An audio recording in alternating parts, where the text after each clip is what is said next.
Yeah, ladies and gentlemen, boys and girls. I say ladies and gentlemen, boys and girls. That would be ladies, gentlemen, boys and girls. At least 4 people. And currently there are 2 people watching. So, lady and gentleman, thanks for tuning in. It is, I was going to say that time again for me to do a live stream. But of course, this isn't planned. This is something that I'm just doing completely spontaneously. Hadn't planned to do this in the slightest.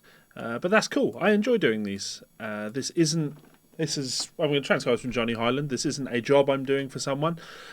This is a video that I saw and I thought was quite cool. So I have decided, I'll transcribe it. I do have a Johnny Hiland transcription job that I also need to do. I'll probably tease you all with what that is while I'm doing this stream. But you get the idea. There was something I wanted to do, so I'm going to do it. And rather than just doing it, I thought I'd do it on YouTube so you guys could watch me do it. Yeah! Isaiah, how's it going? Upside Down is online. How's it going, my admin friend? Which Ibanez did I order? We'll see. Hello, Timothy. How's it going? Let's copy this video URL and get this shared. See if Facebook wants to play game. Play game? I did decide on an AZ. I did decide. It's just a case of surprising you all. Timothy needs a telly, but doesn't have a ton of money, so got any suggestions? Yeah, absolutely, man. Absolutely. Good day. Oh, I can't even pronounce that from Australia. Sorry. We'll just call you Jay. Timothy, yeah, tons of suggestions, right? So I have a lot of tellies. What can we see behind me? So I've got a Paisley telly that you can hopefully see just there. Let me just do this. Yeah, so I've got a Paisley telly. This was very, very cheap. I think I paid £350 for this one. I have my Butterscotch telly over there that you see me play all the time. That's Mexican. That's a Mexican Roadworn series. Very cheap guitar. I think I paid about £650 for it, which is, definitely cheaper than retail price, but, that's about right. I have a much more expensive Telecaster here. I've got my Sur Telecaster here. And honestly, the difference between the Sur and the rest of them isn't massive. It's not massive at all. When you think of a Telecaster and you compare it to a Strat, they are very, very different instruments in terms of the complexity of the design and what goes into them. A Stratocaster has, aside from the ergonomic benefits, the contoured armrest, the contoured tummy cut, Stratocasters have tremolo systems in them. A lot more, not necessarily a lot, but a lot more goes into a Strat versus a telly. A telly is a very stripped back, very simple instrument. And because of that, I think that it's hard to justify spending a lot of money on a Telecaster. So look to the second-hand market, grab yourself a deal. And the Telecaster is not supposed to be an amazing instrument. They're instruments that have character. And when you realise that, when you start playing a Telecaster and you treat it as it should be, which is as an instrument rather than something you use to show off, what guitar is capable of. If you want to show off what guitar is capable of, you get something like that or like that, that's designed to show all those things off. Telecaster isn't that. A Telecaster is showing where the guitars come from. So that would be my advice to you on that one. Classic Vibe Squire, yeah, something like that will do the job. Waleed's online. Hello, Waleed. Yeah, I have some Regises. Yeah. I don't know if everybody's seen all of these. Actually, I should probably let me grab them and show them off. Only because this one's not been on the channel in a long time.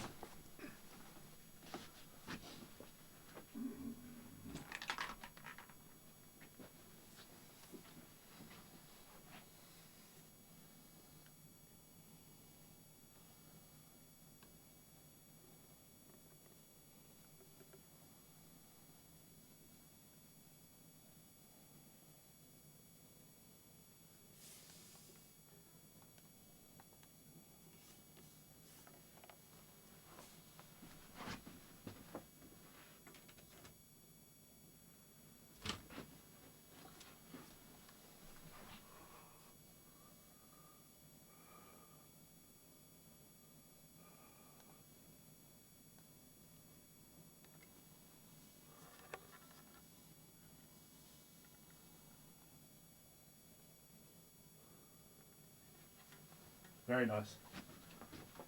I actually just put strings on this again. This is my baby.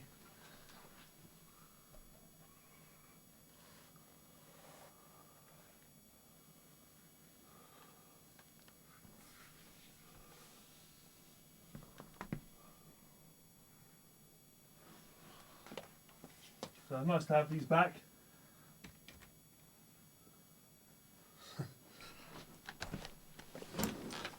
Back where I can pick them up if I want them.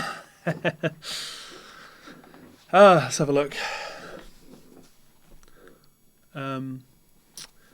Should I get the vintage saddles or the individual saddles? I always go for the vintage saddles, 3 saddle bridges. Looking at all my tallies. Yeah, they've all got the 3 saddle bridges on them. And again, it's because if you go for the 6 saddle bridges, you know, these 6 saddle bridges are objectively better. They're objectively going to give you more options when you're intonating that guitar, right?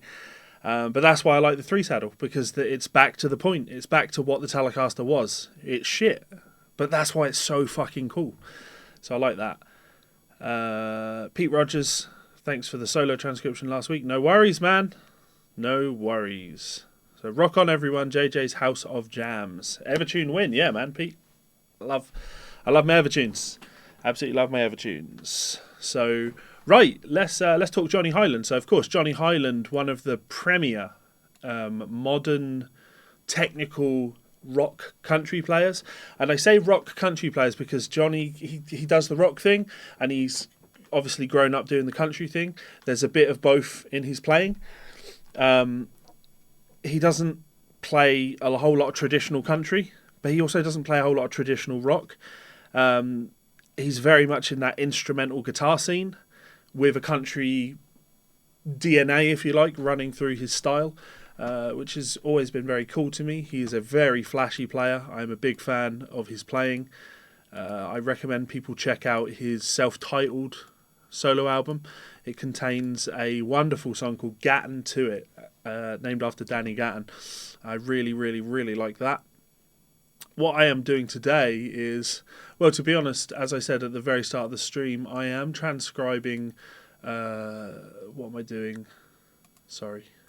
I am transcribing a long 4.5-minute Johnny Hiland video of him testing some guitars out at NAMM for someone, and this came up in the suggested videos afterwards, so I clicked it, checked it out, thought, wow, that was really cool, and then by the time we got to the end, I was like, oh, I've got to do a video transcribing some of that, and that was yesterday, so hopefully this should motivate you, right? This is how I work, at least, and not professionally. This is how I work personally. This is how I motivate myself. If I see something that I like, I make the time to sit and transcribe it.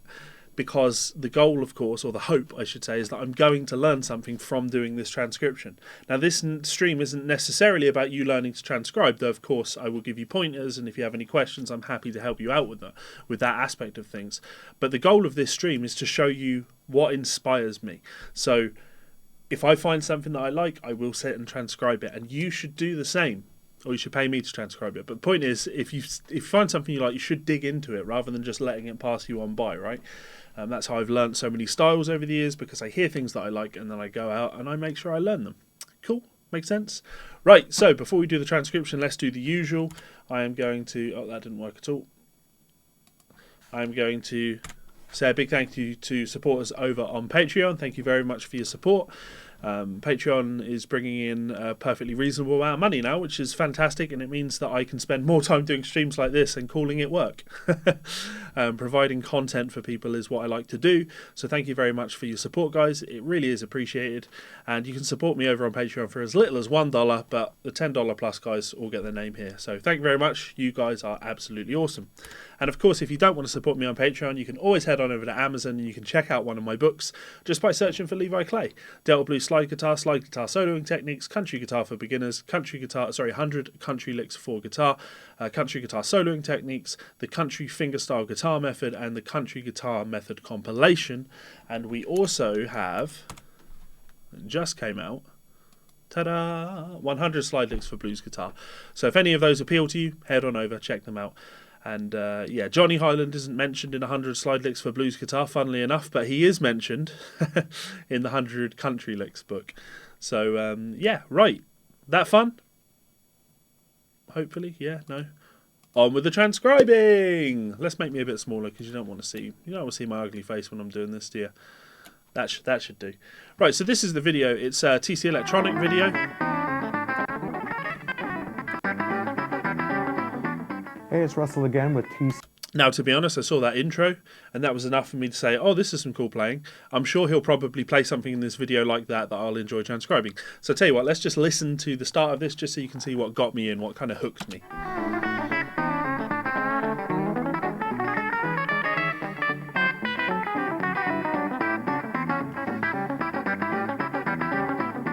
Hey, it's Russell again with TC. As soon as I saw that, I knew that I was going to enjoy that. What guitar is in the country solo guitar book? Oh, hang on. That one, the one in the middle at the bottom. That's this.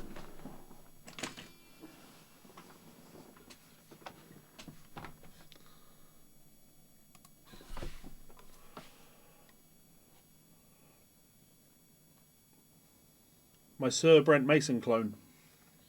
And of course, no arm contour, no tummy contour, just what a Telecaster should be.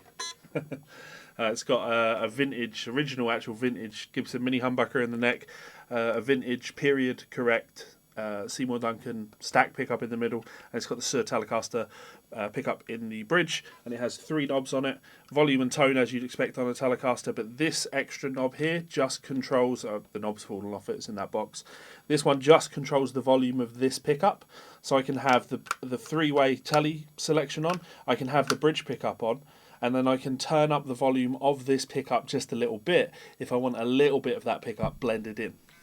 Or I can turn it all the way up to get your stratty tones, or, you know, lots of pickup options, which is cool. I like that. It's a Brent Mason thing.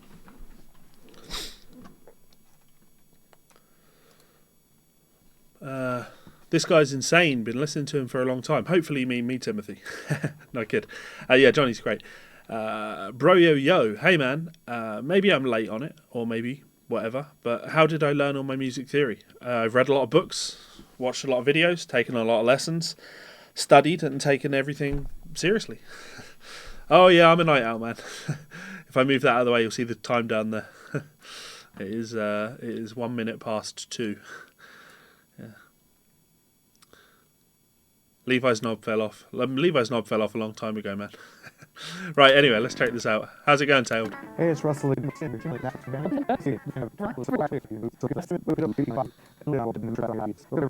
And then so, in essence, what this is Johnny is playing with the loop pedal, the Ditto X2 loop. So he lays down a loop. We're going to transcribe that basic loop. He then noodles around with some chordal stuff over the top of it. Not crazy on that, but then he plays some solo stuff, and I'm going to transcribe that. So the first thing we'll have to do is we'll have to transcribe this rhythm part. Robert Baker's online. How's it going, man? I am going to mark out this little chord part. Very easy to transcribe. All right. Yeah, go for it.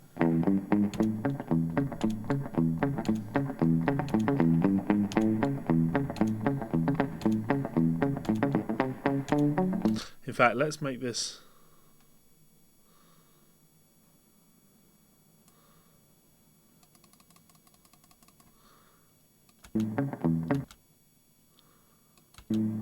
No, yeah, we would have it at that as 2-2.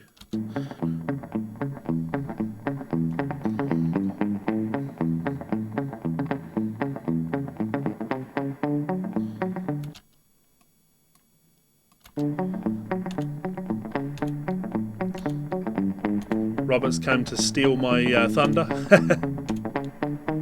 How's it going, Robert?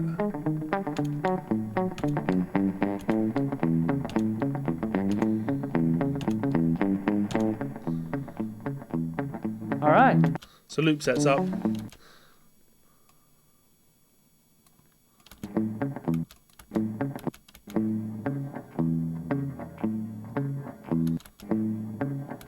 So blues in. Where is he?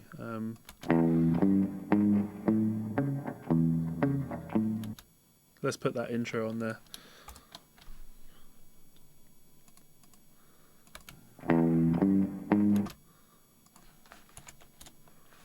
Starting on beat 2.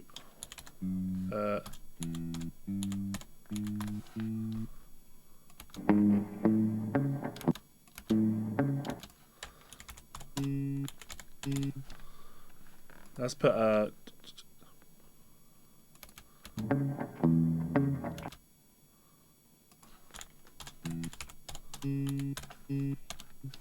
It's kind of got a shuffle on there, so I will put that in. Wrong shuffle. There we go.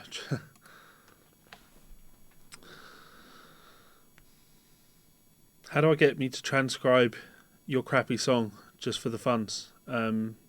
You send me an email.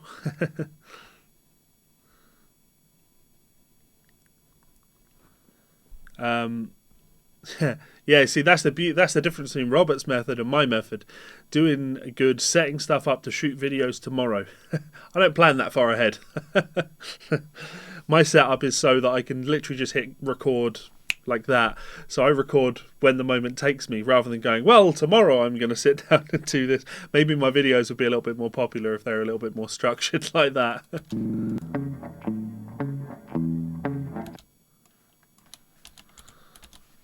I could put a palm mute on all this, right?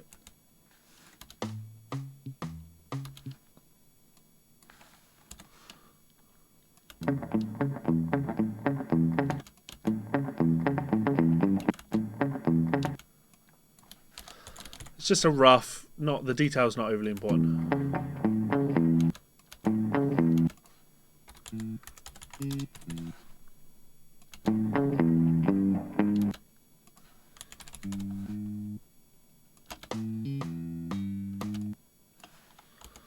Let's put a tempo in. It's 2-2.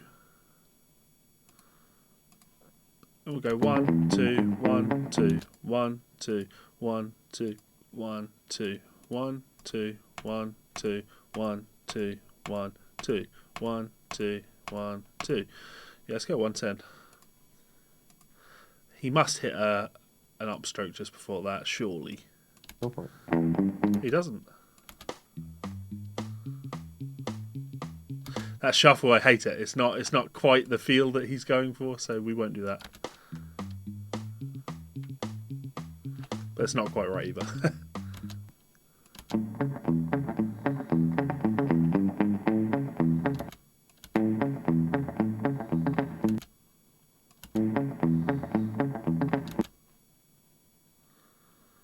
So copy paste, but fix.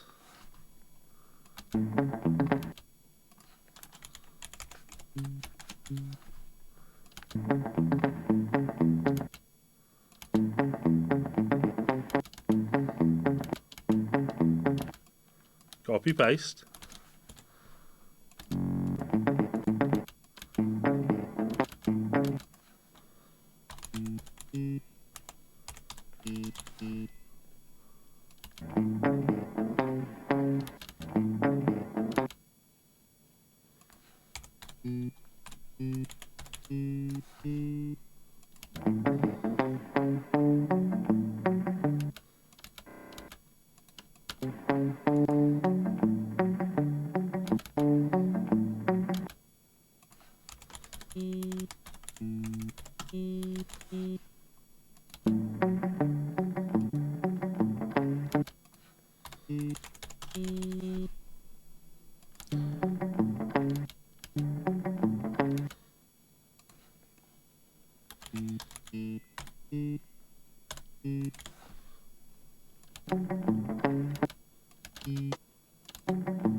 He hits a little bend on that, but I don't think it's hugely important.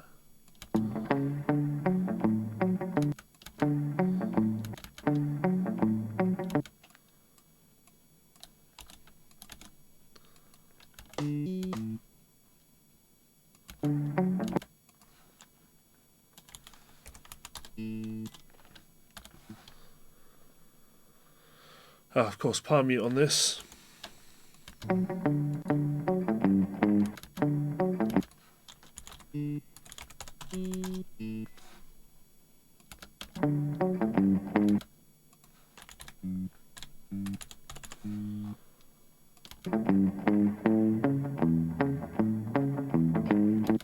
Now I'm starting to hate my life because this is just too easy, too boring. Let's get that palm mute on there.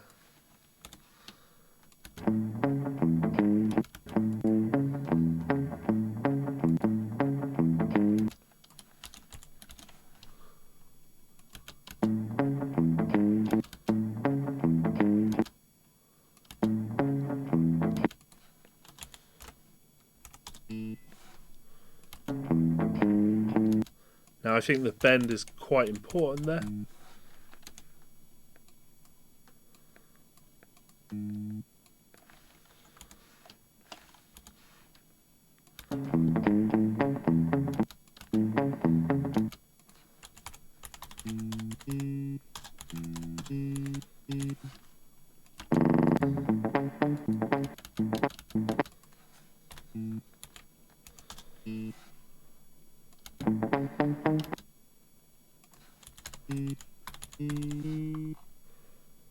Again, palm mute.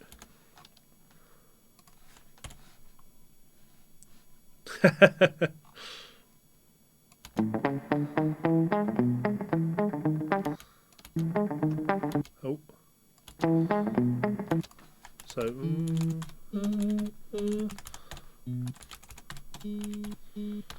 Just that, that'll do.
Copy paste.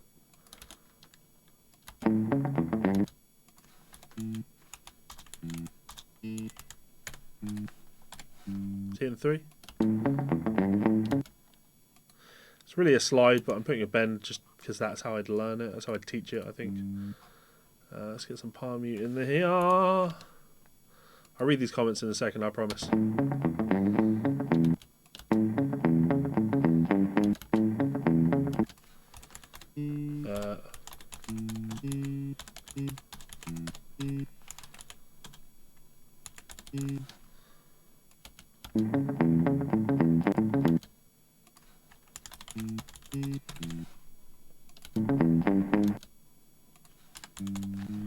So there's our basic riff, okay?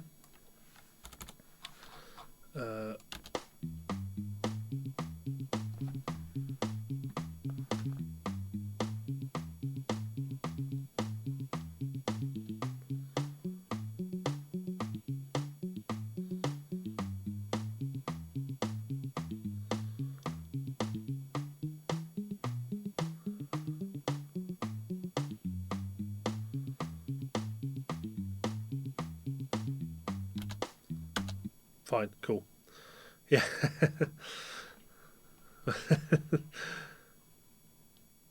So, sorry, let me read these comments. So, there's the problem of having a job, Eric. Have I hung out with Rick Graham before? I mean, I was full-time at Lick Library when he was doing videos for us, and I commissioned a lot of them. So, yeah, of course. Ben has a video on because tuning is really cool. Seems there's been a huge backlash against Rob. I think it's great that Rob's got some fucking backlash and being held accountable.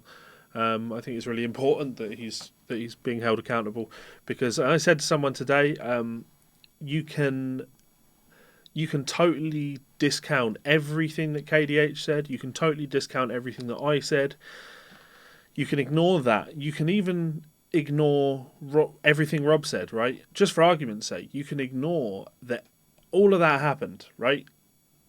because the amount of people that are like, oh, this is just stupid high school drama, right? High school drama shit. Cool. You can ignore all of that if you choose to, just for argument's sake. Then you can take a step back and say, well, hang on a minute. Did Rob Chapman brag about having significant online power, and then did his fan base rabidly harass and threaten a teenager? And when that happened, not days later, not weeks later, not even hours later, right? As soon as he posted his video, was Rob Chapman active in the comment section on the video of the person that he indirectly sent his fans towards? You know what I mean? Like, you have to look at that and go, there's only one thing that you can call that, and that is bullying. That's bullying. When you encourage your fans, when you let them know that you are reading what they say, and that you're responding to them. That is bullying. There's no ifs, ands, or buts about that, and that's abhorrent behaviour. Like, you, as I say, you can ignore everything that KDH said, even if all of that's false. Ignore everything I said, even if that's false. What he did there is reprehensible enough to be its own issue. Own issue. He has a track record, as I demonstrated, of threatening people with naming and shaming. Threatening people with naming and shaming them. He did it to me. He has a track record of bragging about his online power and how influential he is. He has a track record of saying that the reason he hasn't named people and things is for their protection, like he's holding the mob back. And now, after threatening again, but this time following through, this time actually making a statement, not naming the person, but he knows he doesn't need to. That enough is reprehensible enough for me to say, yeah, fuck him. Fuck him. So that's what I'd say on that one. And when Eric tries to sort of dismiss it by saying, oh, YouTube drama, like, this isn't that. This isn't that. It's drawing attention to someone doing something really, really shitty. Really, really shitty. To silence a critic. To silence someone's opinion. That's bad. We shouldn't encourage that, and we especially shouldn't encourage that when the method that they use is intimidation. We should be all encouraging each other to make content. We should be encouraging each other to make better content and to better ourselves and to, be the best that we can be. And that includes telling people when they've done something wrong. So while I don't necessarily suggest that you go over to Chapman's videos and harass him, I do also think it's important that you don't let other people forget this. I think it's important that you don't let people downplay it, because that's really, really, really bad, bullying a teenage kid with your 700,000 fans. Anyway, enough of that. Listening to Levi transcribe sounds exactly like me day in and day out writing code. Yeah, this is talking about Robert. Cool. Johnny Smile. Yep. Linux. Sorry if you already talked about it. What does someone already ask you to transcribe Tina S's beta? I have no interest in transcribing that, Waleed. Sorry. Oh, it's gone. It's gone. Johnny's looking for a bit deliverance. Yeah. Sounds cool. Yeah.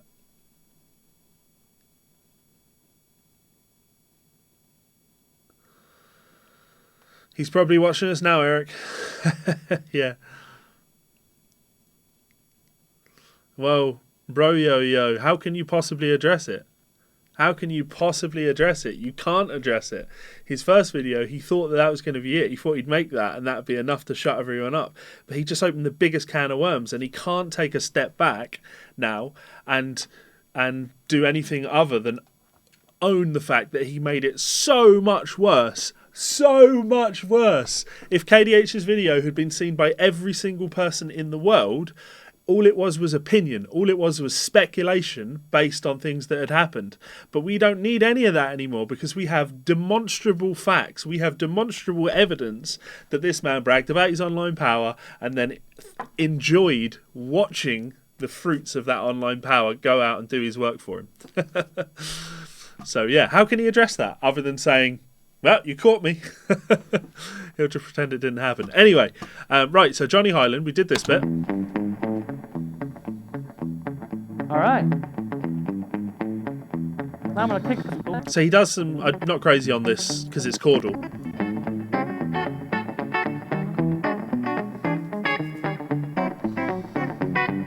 As we keep going.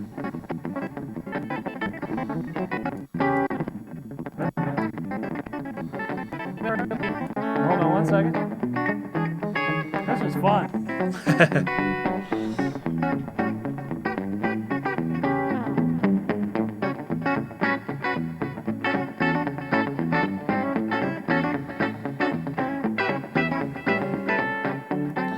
Now I'll leave it alone.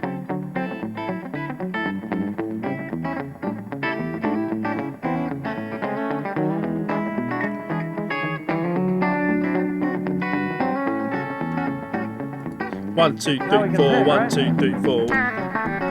So let's put a marker in there.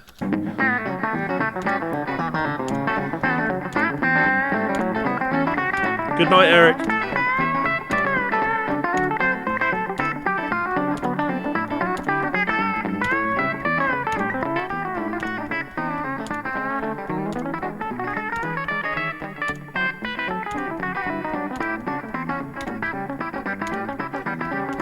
That's the clip from the start.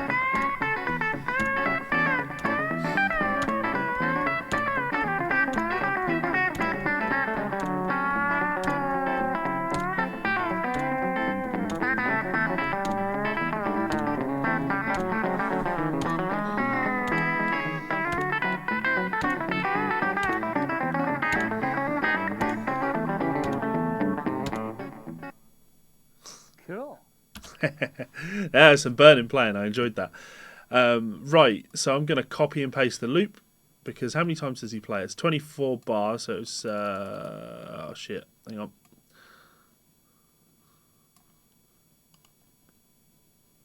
So this is our A section. Yeah, he plays for it twice.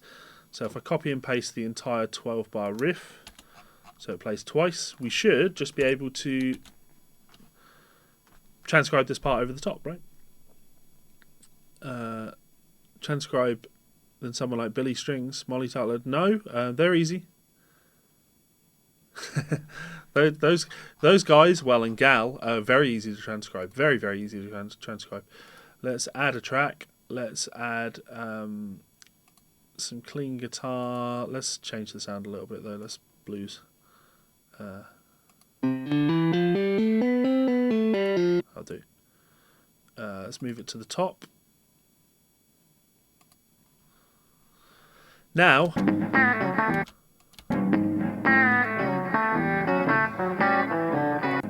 some compression on that. Subdivide by 4.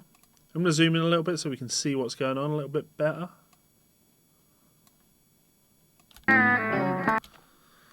And we'll have ba, ba, bo, ba, ba, da, bo, ba.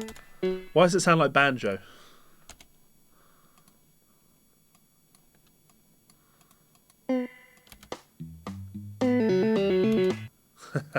That tone's unacceptable.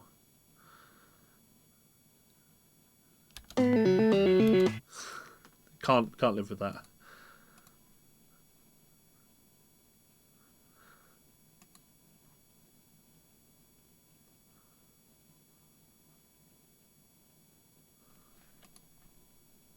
I mean, obviously it's nowhere near as distorted as that, but we will fix that with... Where is that coming from? It's not the EQ.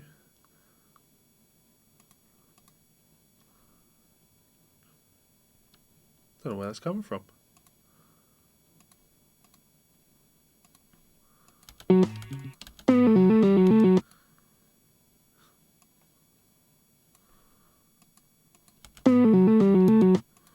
Where is this?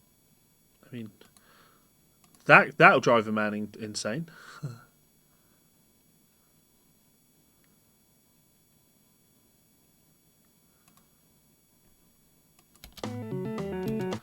It doesn't sound anything like what he's doing, but let's go with that. Is there any guitar piece I cannot transcribe? No, Tommy.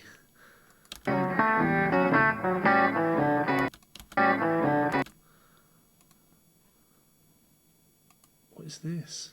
The saw compressor and EQ. Concert reverb. Let's turn that down. And let's change the guitar from that to a telly. Hold on somewhere. Telly.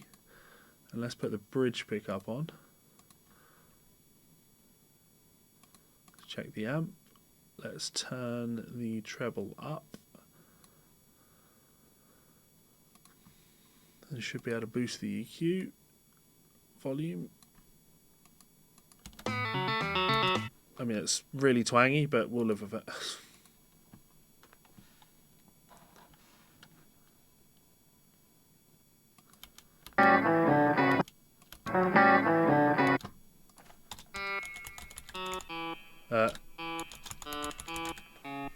What is that? It sounds like the note is bowed.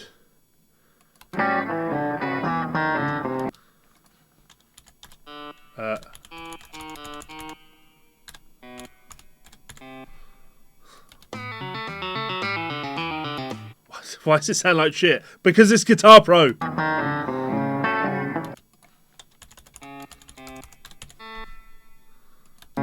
Why, like, is the compressor taking away the attack of the note? It sounds dreadful. What compressors do we have in here? Orange. Awesome.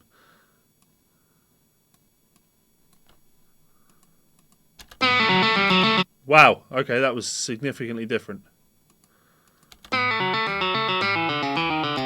That's better. I have transcribed Alan Holdsworth stuff, John. Yeah, it's something I try not to have to do.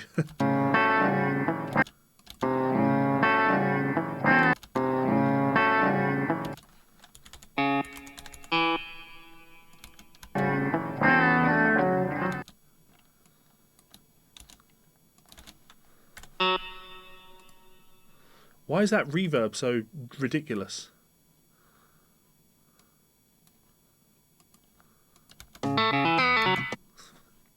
And now the telly bridge pickup is too bright.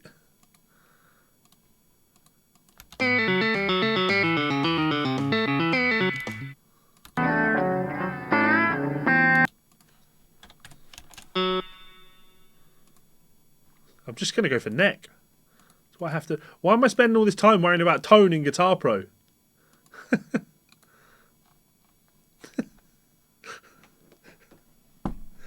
It's like buying a new Squier Strat for like $200 and going, man, this thing isn't great. I know what I'll do. I'll spend the next 3 years of my life and $5,000 trying to make it better. Just accept that it's shit. Guitar Pro sucks.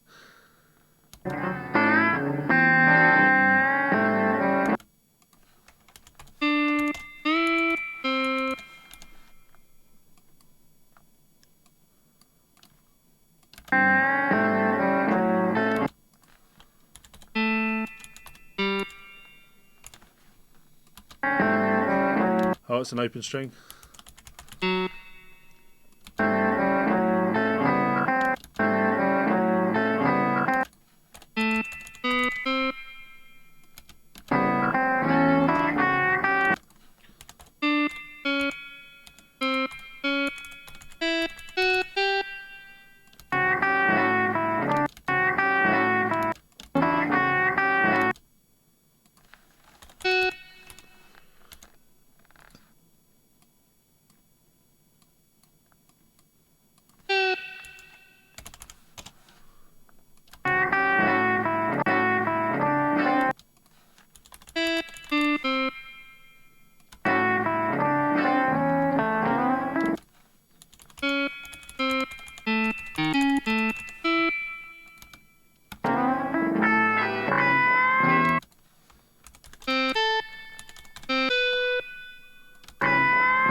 I'm still offended by how shit it sounds.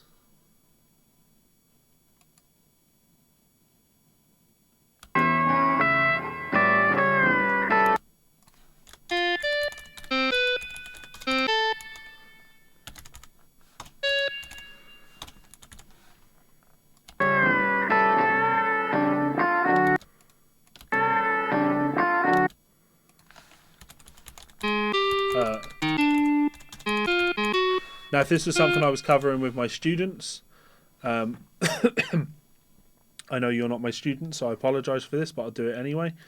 Because why not have a lesson with Levi as well? And guitar that's likely to be in tune.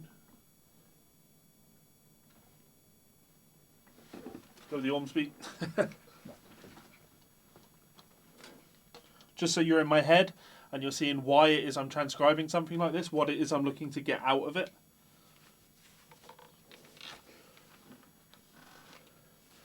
So we know this is a blues.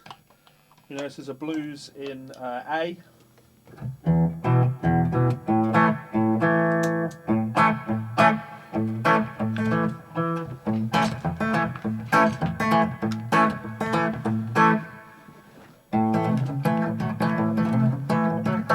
Right, so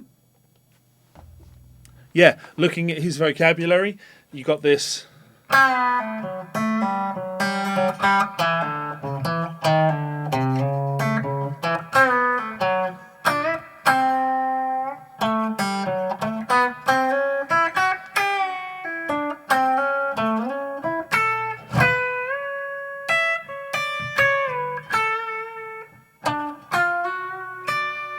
So all of this vocabulary, all of this first part.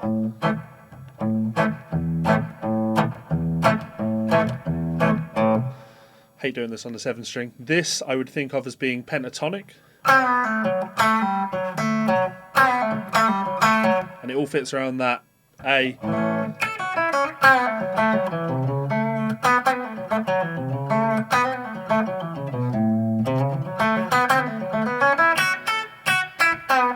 That position. So this. So some licks around that area. Then he shifts and he's clearly thinking A minor pentatonic.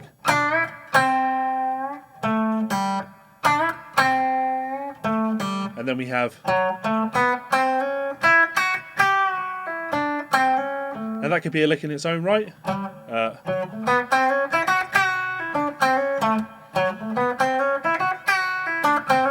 All fits nicely around that.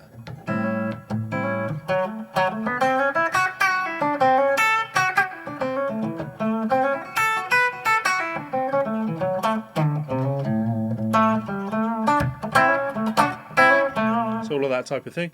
Again. Sorry. 7 string. He then shifts to another position for A. This is your C shape.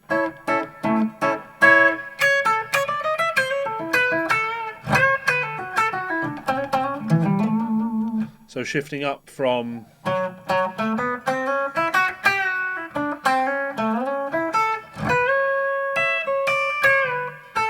so you have all this vocabulary that covers that A chord.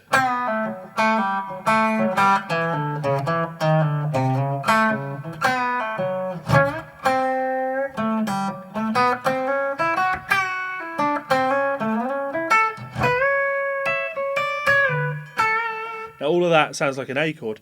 Then the D chord lands in the blues.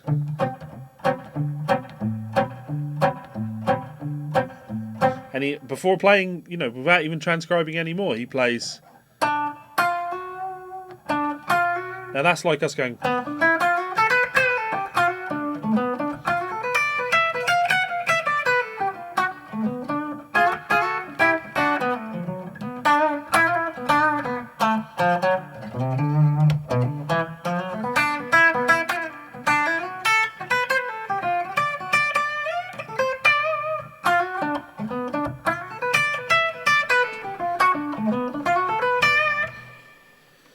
Because that's the type of guitar that you play on this. country guitar on my 7-string fan fret. Why am I so eclectic? Nobody knows. Yeah, so that's what I'm looking to understand, and that's what you should be looking to get from a transcription like this. We're understanding how he's playing over the changes. All of this vocabulary, this is G shape. I actually think of it as being A shape. Same here. Transitioning into the E shape there. All of that is E shape. Shifting up into the C shape for that lick. So you could almost say, you know, this is a lick. This is a lick. This is a lick. And then he transitions. The chord changes and what he plays is different. So.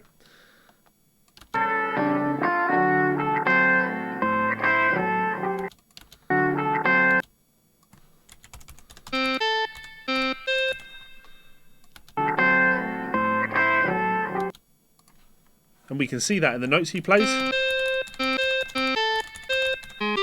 Here we've got a C natural. At no point on here does he play a C natural, apart from there actually. But that's where he's playing A minor pentatonic, and that's the part where it doesn't really fit within the style, right? Or within the sound, I should say. This is clearly D mixolydian.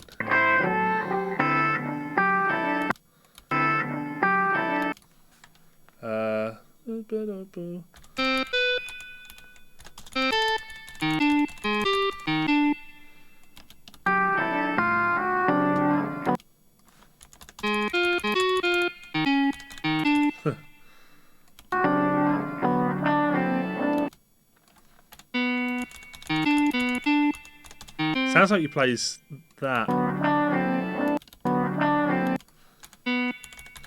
Looks like he plays that. That's confusing.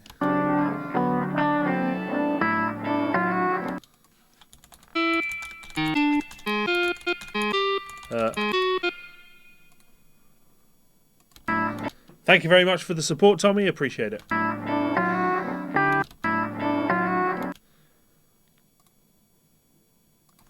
He's palm muting these low Ds, but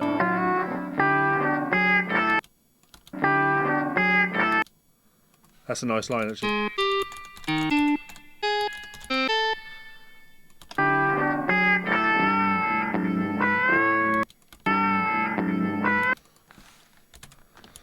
Okay, so all of this from here, this here is where the D chord lands. So everything he plays here sounds like D.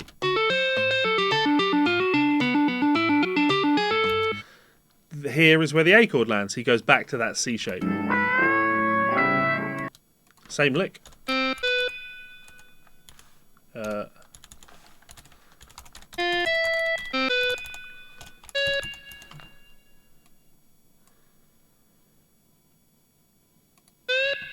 Bingo, Sloppy Joe.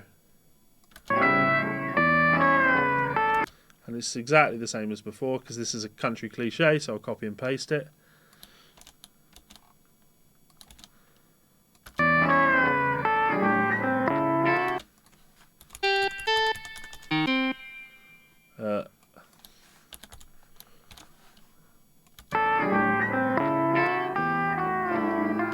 Now, like this. I'm going to analyze this.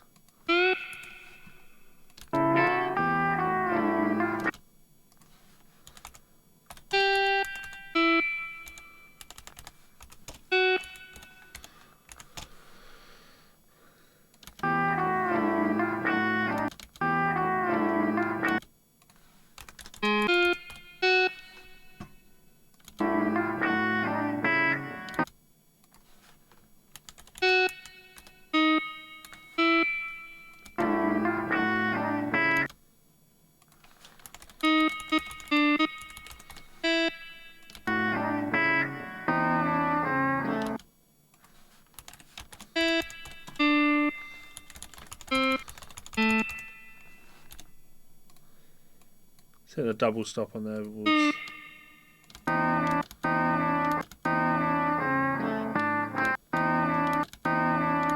There's some trickery going on there.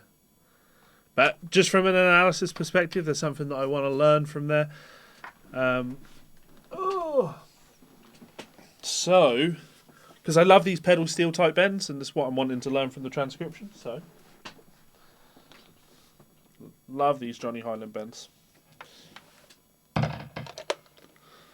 So I know that if I'm playing in C shape,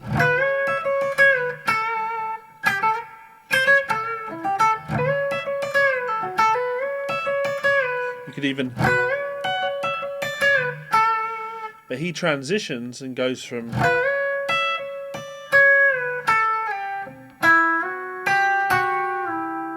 Now this is all still on that A chord.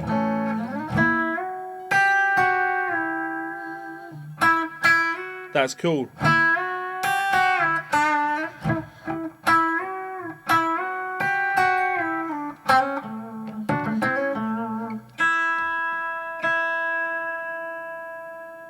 I feel that compression's a bit much.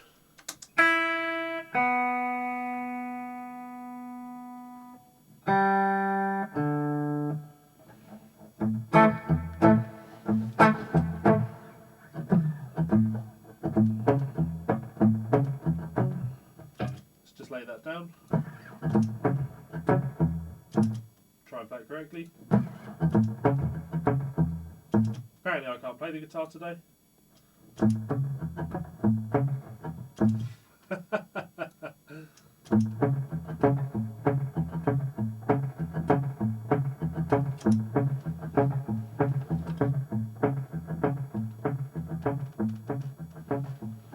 So I think playing country is often about like knowing exactly where you can get those bends in.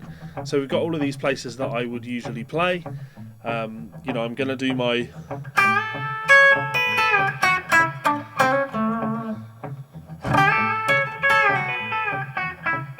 Oh no!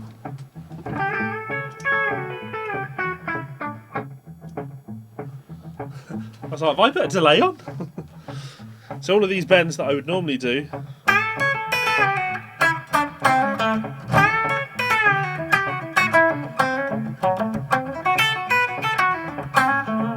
those type of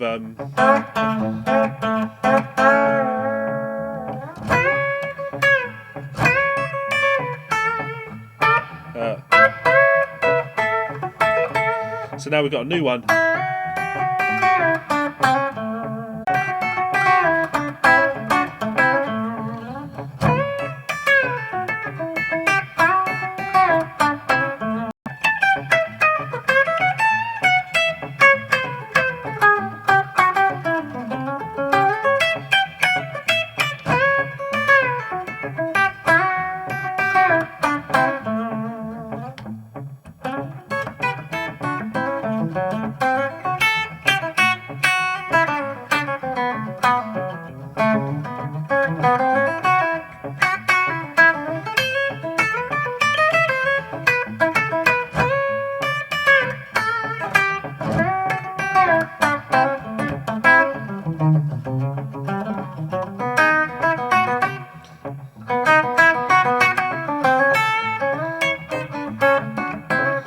Yep, that'll do. So it definitely isn't the guitar to be practicing that type of thing on, but yeah, I like that I've taken something from the transcription already. Let's keep going. Take the guitar off because I don't like transcribing with a guitar on. Ah, there we go. Shut up.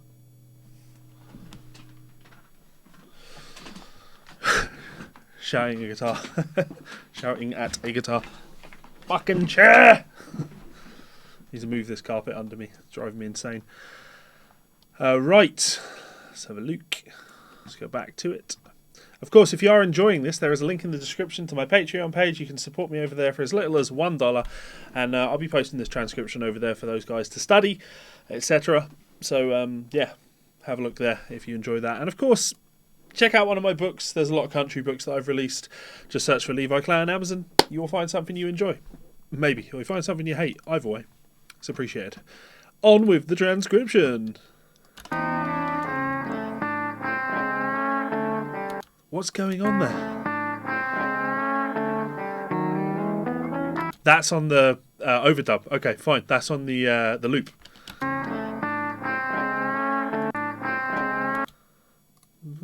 Ba, ba.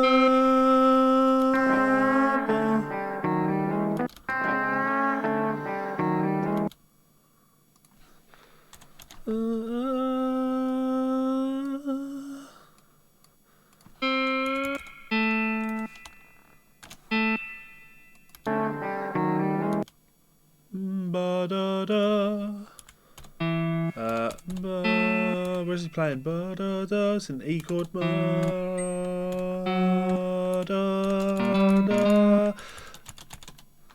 You can't see? Oh, you can see? Okay, that's fine.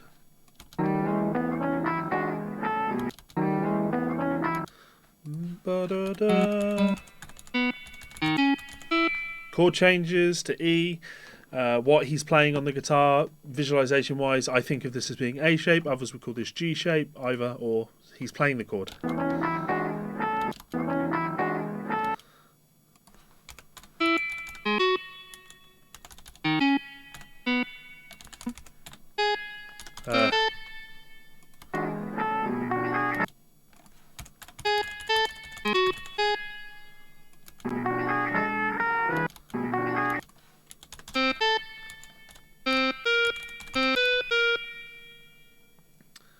I am going to put that swing feel on now because it's kind of integral to the way he's phrasing.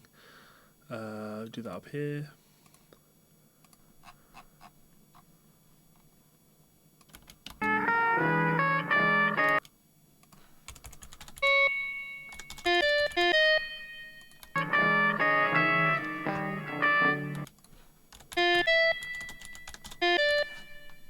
Chord changes to D, moves to a D.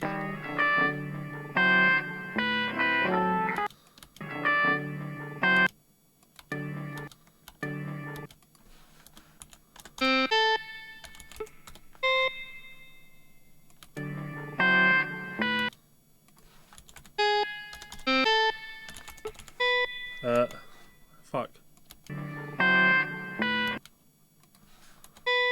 Yeah.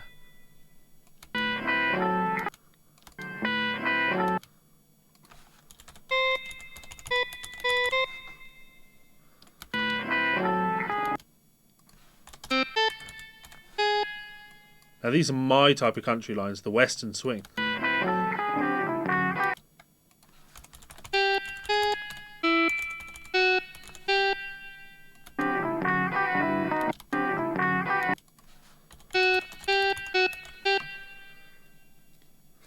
Thanks for the support, Connor. Very much appreciated.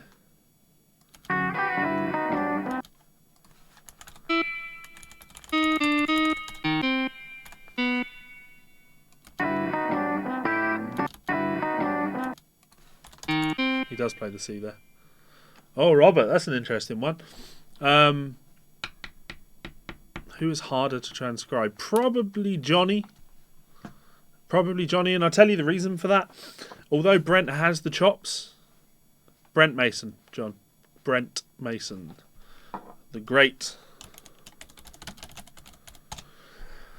Although Brent obviously has the chops, I think the difference between the two players is that Johnny has formed his career on having the chops, whereas Brent Mason has built a career based on having the chops but not using the chops. You know what I mean? Like, when you listen to Brent's playing, when he's playing on, like, well, I always say my favourite Brent Mason playing is on the Alan Jackson stuff, outside of his own recordings. Johnny is high tech, you know, through and through, and he's not a session guy. So when he does play, you know, he's his own boss, so he gets to unload and put pedal to the metal, you know. Whereas Brent, he's always more conscientious of the song that he's playing on, that he's been hired to play on. So I find his playing tends to be a little bit easier to transcribe, well, a lot easier to transcribe. Chord changes. He's going down to there.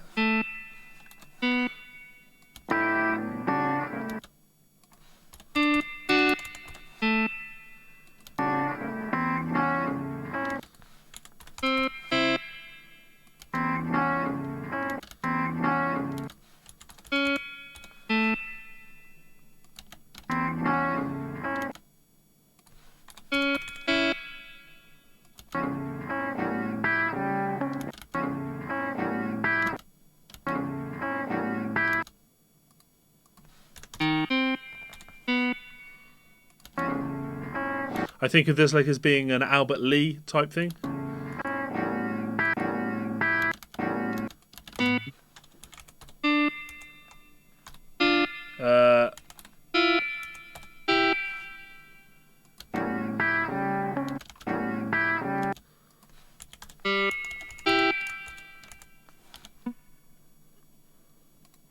Although Brent pays this.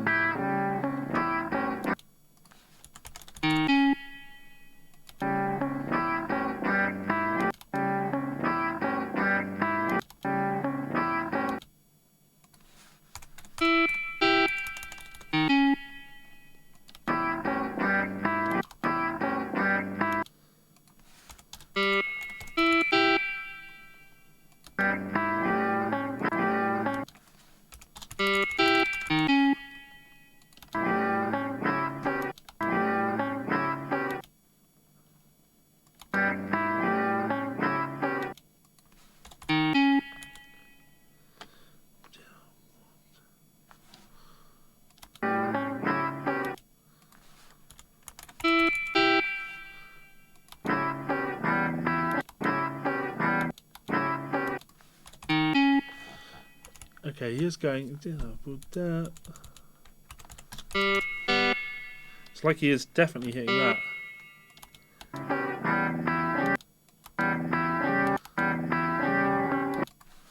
Yeah, he does do that.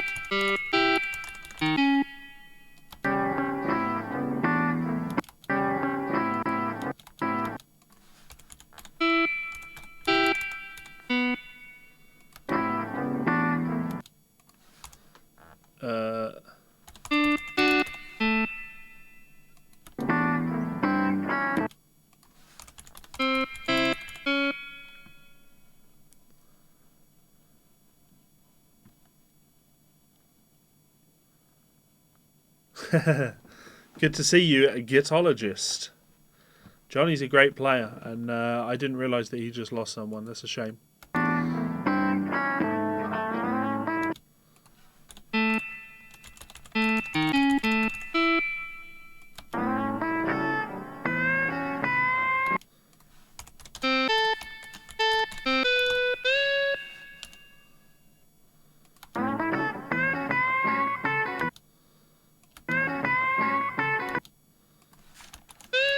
I'll put that staccato.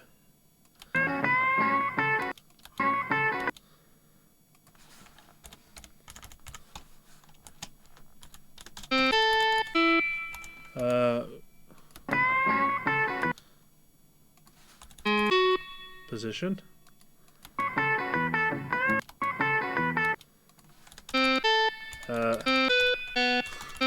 Wish I could use my fingers tonight.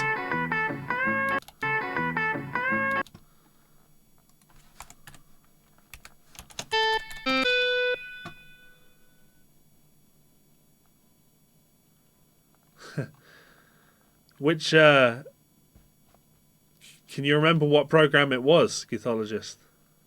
I used to work in Sibelius when I was in high school, and I think it was Sibelius 3 we were using back then.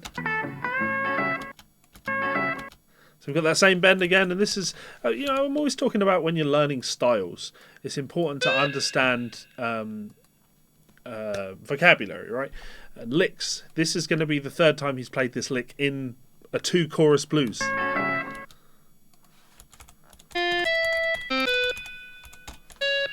If he's repeating it, it's probably something you should learn and play a lot.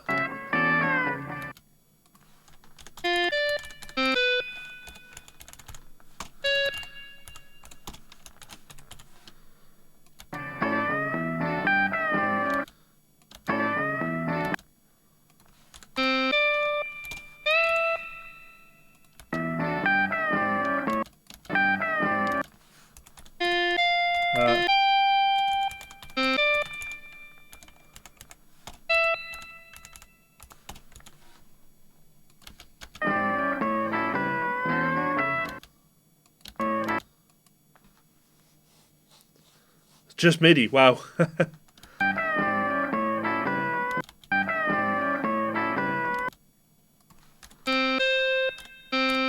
It's the C sharp there, okay.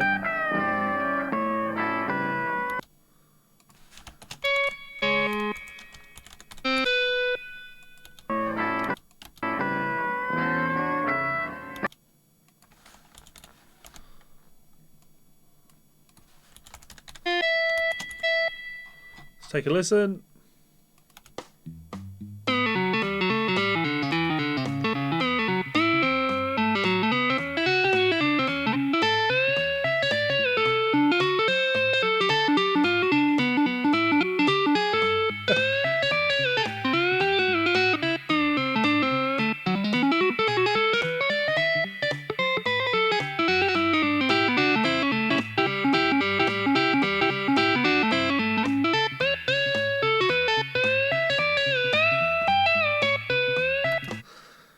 That fucking swing is so bad. Though if we take that swing off, I think it's going to be just as bad because he's right between those two feels. I'm going to up the tempo just a little bit as well.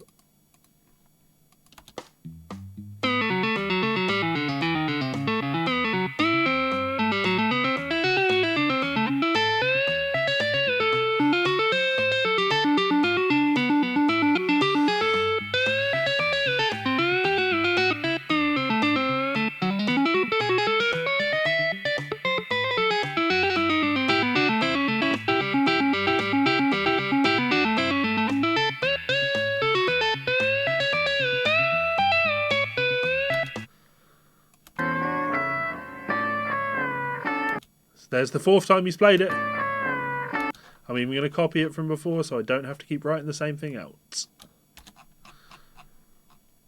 If a legendary player plays a lick more than once, I'll go back.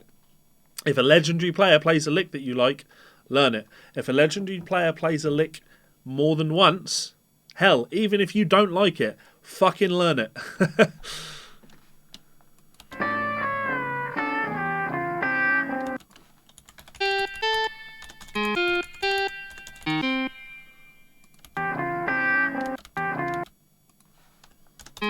Here it is.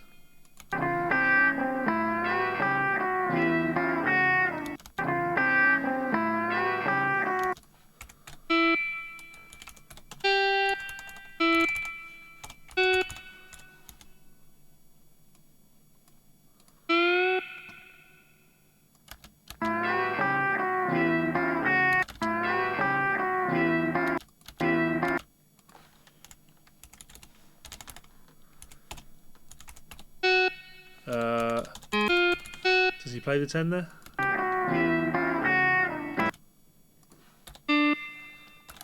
I like to put that in there even though he's not really hitting that 8. It's a fingering thing because I know he plays this with his index finger and I know he plays this with his third finger, and in order to, if I didn't put this slid note in there, I'm probably, when reading this, going to play both of those with my index finger and it will fuck up, the intention of the lick.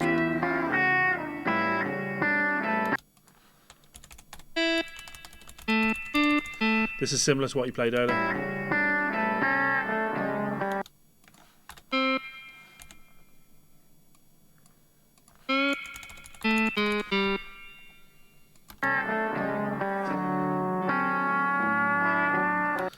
Now we're going to learn this. This is a cool lick.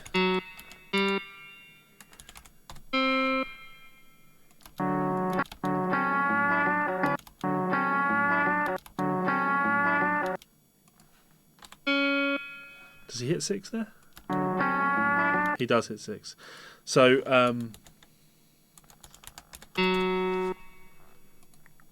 what is he doing here? Is that bending? So we, lick on an A chord, coming down, resolving to a D chord. Lands on the third of the chord, F sharp. Hits C sharp. That's not in the chord. It's the major 7th over a D7 chord. Not the nicest of notes. But it's deliberate, right? He hits that as a tension note and he gradually bends it until he gets it in tune, a semitone higher, and lands on the root of D. On its own, not so cool, but instantly a little bit more pedal steel when you let ring like that. Now what do we do here?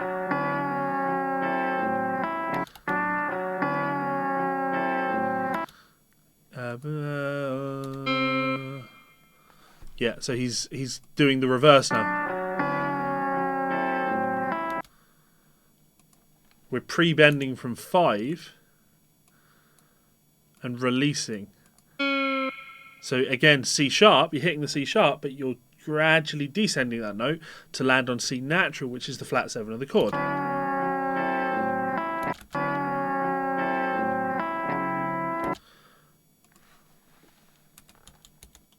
Now where does he make that change?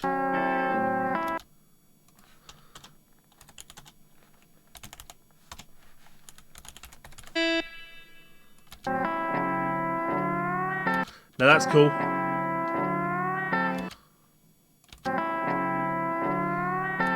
Let's get the change right on there. So he hits that I'll analyse this in a second for you because I like it.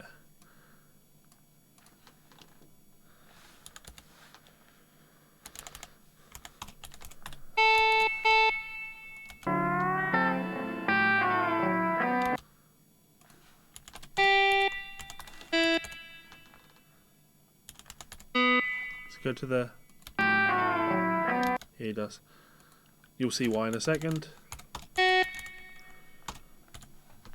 So again, I'll put the let ring on this because he's letting ring through that, and then there's no let ring on that, but on here.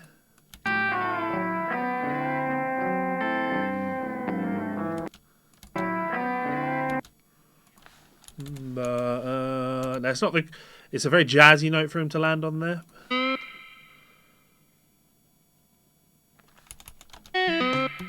Yeah.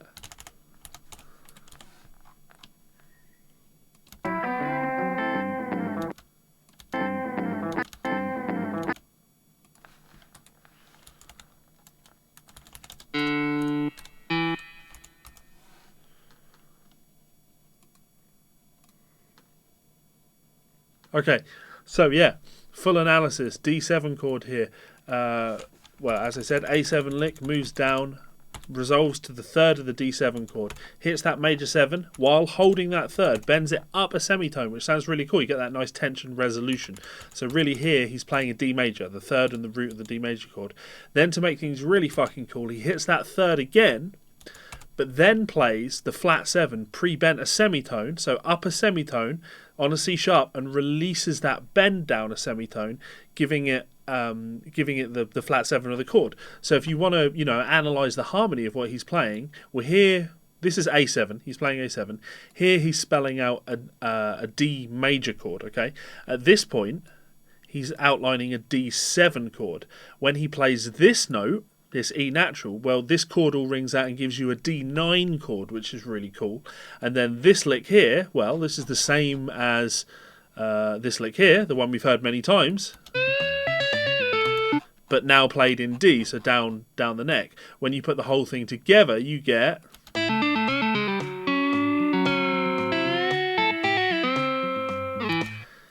Now, the one part I wasn't crazy on is, yeah, he plays that C shape lick, if you like. Then he comes down to land on the 6th of the D chord, that B natural, and he bends that up a semitone. So this whole phrase definitely ends on the flat 7. He's hitting that flat 7 of the D7 chord, and to me that's a lot more jazz than country. Let's play it then.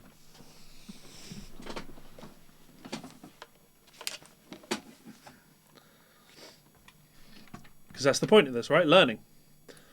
So, doesn't matter what we're playing, anything in A.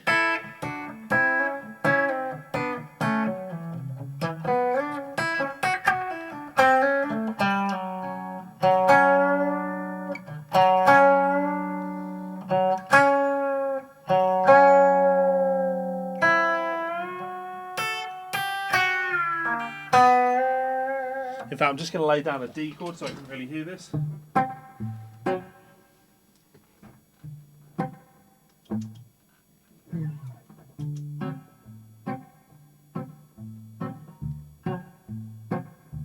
I've got a 7 string. Play the D lead way.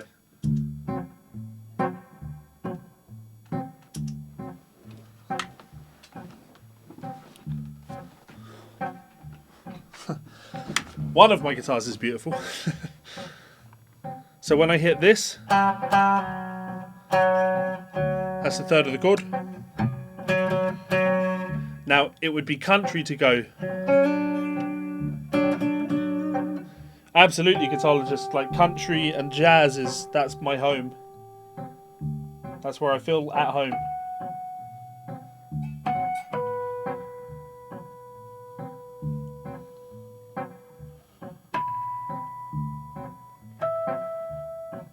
When you hear Brent Mason doing all those...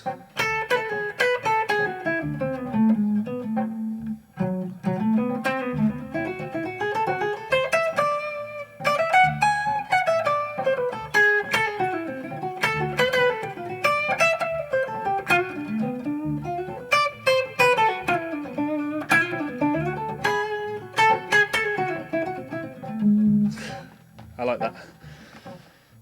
I would rather pick up my Telecaster, but my main Telecaster is in open E because I've been teaching slide guitar all day and I can't be bothered to retune it. So yeah, hitting that major third of D and then bending that major 7.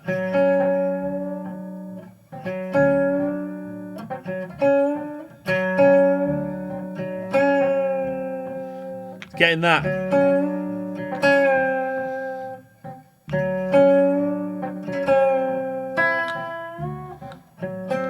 That spells out a D9.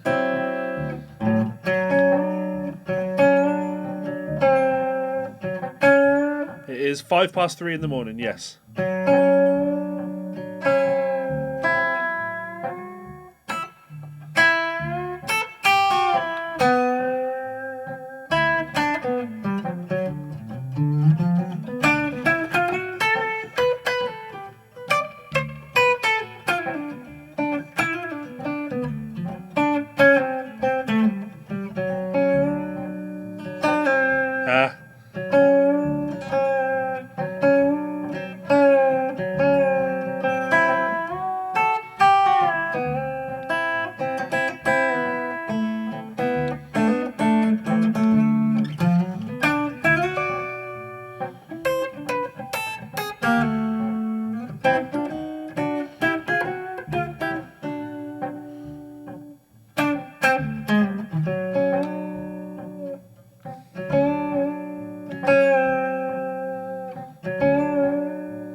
It's a blues, Stephen. It's just a 12-bar blues.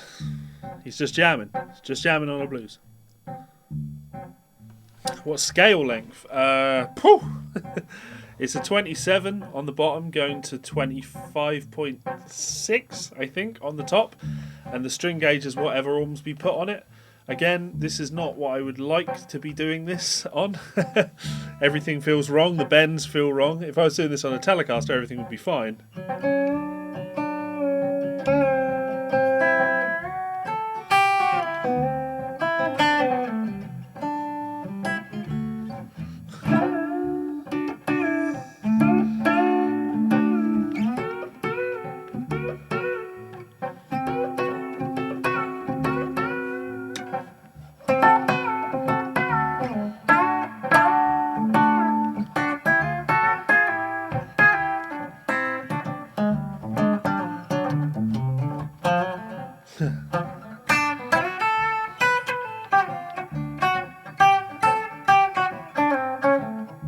I just want to play now, so I'm going to play. I need a Telecaster. Sorry, guys, I need a Telecaster. Can't do the stuff about telly.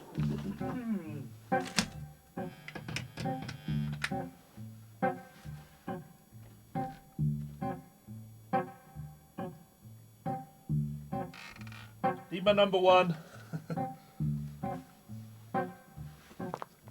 I'll finish this transcription for my patrons. That'll go online, but see?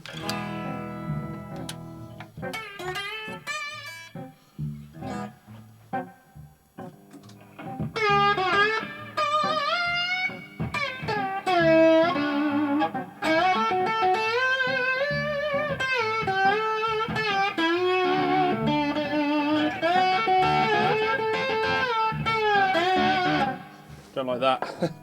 Helps when I'm in tune.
Alright, let's try some of these ideas. So what did we learn today? What did I learn that I liked?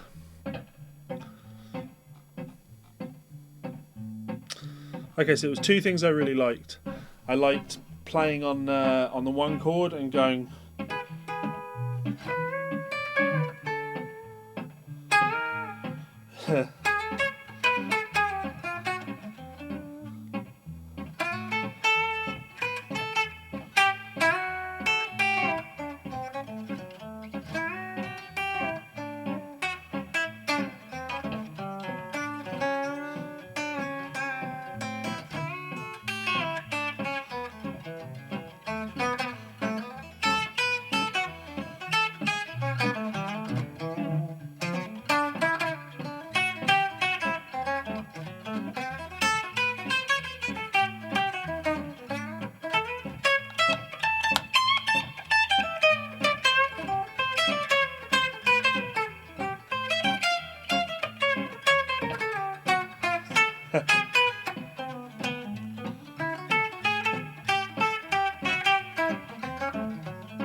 So the licks, we did the.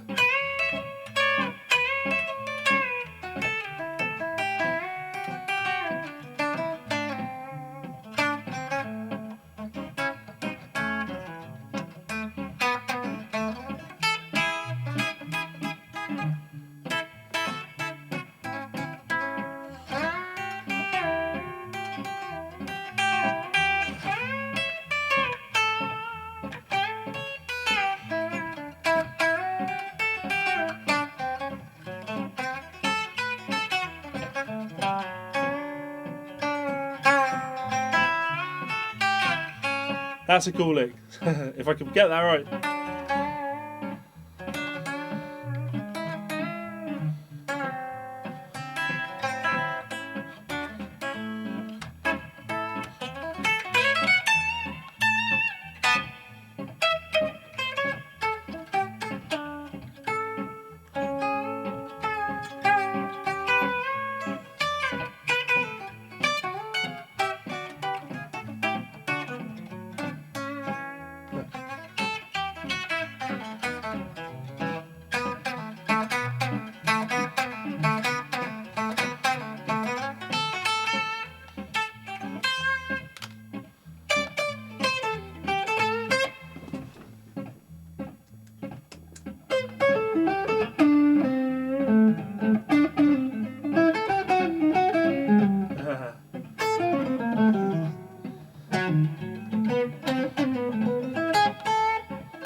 It's in there somewhere.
That's a bit tricky. I need to put a lot more time in there, but yeah.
Right, that's enough from me.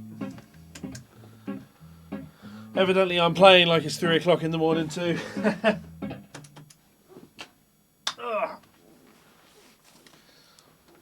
Check these comments. See what's happening. I need to move that fucking carpet. It's driving me insane. Right.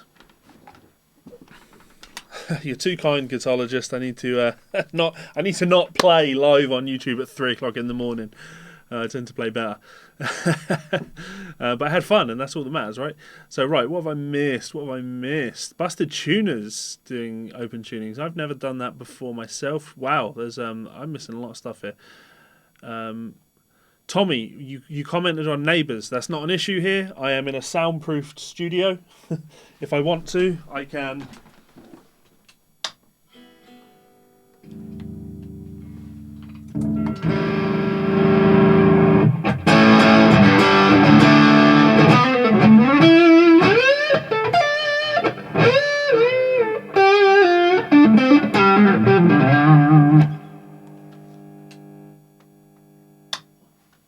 That's not an issue. No one can hear me. So that's absolutely fine.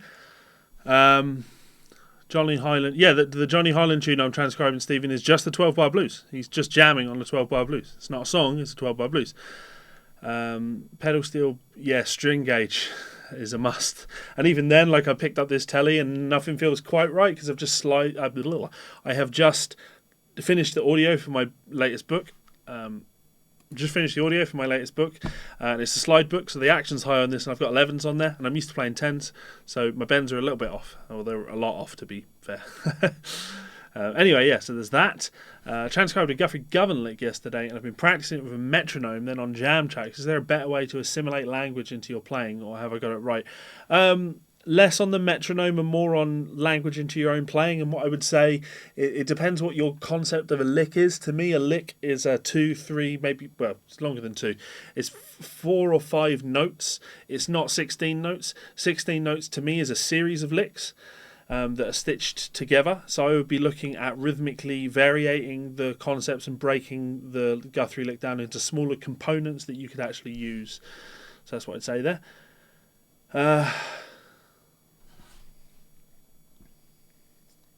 From Boeing, we'll do it live, yeah. The first 25 or 30 seconds of Guthrie's first solo. Yeah, that's not a lick, that's a you've learnt a solo. I'd like to do the NAMM thing next year, so if anyone wants to help me do it as an artist rather than as a journalist, because I'm tired of going over as a bloody journalist, hook me up. We could have a good hang. Namthrax, Vola, yep. Classic telly twang. That lick is a cool lick. It is a cool lick, Robert. Sure, we've answered this a million times, but what country book of yours would I recommend? For someone in your shoes, mate, who's a damn competent player, I would recommend 100 Country Licks for Guitar, because the concept in that book is, it is 100 licks in the style of 20 of my favourite country players. It's not just 100 licks in the book. There's much, much more to the book. I teach the 100 licks, but then I also break down how to transpose these licks. I break down how to adapt them so you can play them on different changes. And probably the most important thing that I do in that is at the end, I've done an Albert Lee style solo, but the entire solo, it's an Albert Lee chord progression. It's an Albert Lee song. It's Fun Ranch Boogie, actually. But over it, what I've done is I have taken only licks that you used in the book, only the 100 licks, but transposed them and adapted them and mixed and matched them so they fit over this backing track. So it's a great, idea. It's a great way for you to see how that stuff works in a practical context. So yeah, definitely 100 licks, 100 country licks for guitar. That's the one I would recommend. I should really bring that up, shouldn't I? Yeah, man, I got to sit across from Johnny about 2 hours doing a video where he's just busting out these licks like it was nothing. Yeah, he's so good at that bending thing, and I need to practice that more. I need to get more of that from him. Obviously, I've practiced a lot of Brent Mason. You hear a lot of Brent Mason in my lines, and I've practiced a lot of Albert Lee. But Johnny's pedal steel imitation bends are fantastic, and I need more of it. I need it. So, and this is how I like. Who was it earlier that used the word assimilate? Was it John? Jevon earlier used the word assimilate, and assimilate is the best way to think of this. It's how can we assimilate the vocabulary, right? Thanks, John. You're too kind. Didn't catch. Yeah, this is literally just from. He's doing a loop thing for the TC Electronics, so he's just playing a Ditto looper, and he just loops the blues and then plays over it. Thank you very much, Robert. Very kind. Levi, is the amp you're playing through versatile enough for all styles, and can you tell us what model it is? Julian, currently I'm playing through a Rev. It's the Generator 120. As you can see, it's got my face on it here. It's also got Mike's face from the Guitar Souls podcast, and it says Guitar Souls there. But it's a Rev Generator 120. I've got a Tolex, custom Tolex floral paisley finish on it because country. And the cab lights up, which is nice. It's a very, very versatile amp. Very, very versatile amp. The clean channel on it is really nice when you EQ it and get it, what you need to do with it. The second channel I love. It's a great bluesy channel. You can crank up the drive on it enough that you can play most blues and rock settings, especially when I use the Paisley drive as my overdrive pedal. So you can use that to really milk it. The third channel, which is what I cranked on at the end there, I use that for most of my rocky and metal stuff. I never use the fourth channel because there's more gain on there than I could ever need, but that's because I'm not a gent guy. This is a very versatile amp. Having said that, if I had to do a country gig tomorrow, I'm probably going to take my Fender Bassman because it's a Fender Bassman. Very clean, very loud. What more could you ask for? But yeah, go and check out Rev Amplification. I'm a big fan of those guys, and they're good friends of mine. So that's all good. Anyway, usual things, usual routines to close up. Consider supporting me over on Patreon. There's a link in the description. If I make enough money on Patreon, maybe I'll be able to spend more time practicing the fucking guitar, and I won't make so much of an arse of myself when I jam on a live stream like that. But yeah, big thanks to these guys because they keep videos like this coming to you. It's 3 o'clock in the morning and I can do a video like this and tell myself that it's kind of work. So thank you very much. I've seen some of you guys online during this stream. I love you all very dearly. Thank you very much. I've brought this up several times during the stream, but be like Robert. Robert Baker is a good guy. Not only is he a good player, an entertaining guy, an entertaining YouTuber, a kind-hearted guy that gets involved in the comment sections, but he also supports me by buying a book. So that's fantastic. Thank you very much, man. Head on over to Amazon, search for Levi Clay, and you will find one of my books over there. Probably most notably the new one, 100 Slide Licks for Blues Guitar, with that stunning, where is it? Here we go. Stunning crackle finish. What is this? Star Singer slide on the cover there. Beautiful, beautiful slide. I've still got to do a giveaway. There is a giveaway video where I'm giving away one of these Star Singer slides. So I'll announce that giveaway winner this week. So yeah, that would be a great way to support me as well. Lastly, I guess VPix. All of my playing, or little bits of playing, I was using a VPix medium pointed. This time I was using the Ruby, because that was the first one that I grabbed. I've used these picks for like 10 years. I love these picks. So VPix, big thanks to VPix. And most importantly, thank you so much to all of you for sitting and watching me talk absolute nonsense and transcribe some country guitar at 3 o'clock in the morning. I don't know why you're still up. I don't know why I'm still up, but I love you all very dearly. So thanks very much for your support, guys. And I will see you later on during the week for more streams. I'll be back for my monthly transcription stream on Friday. So come back Friday night. I'll be here. Much love. Latest.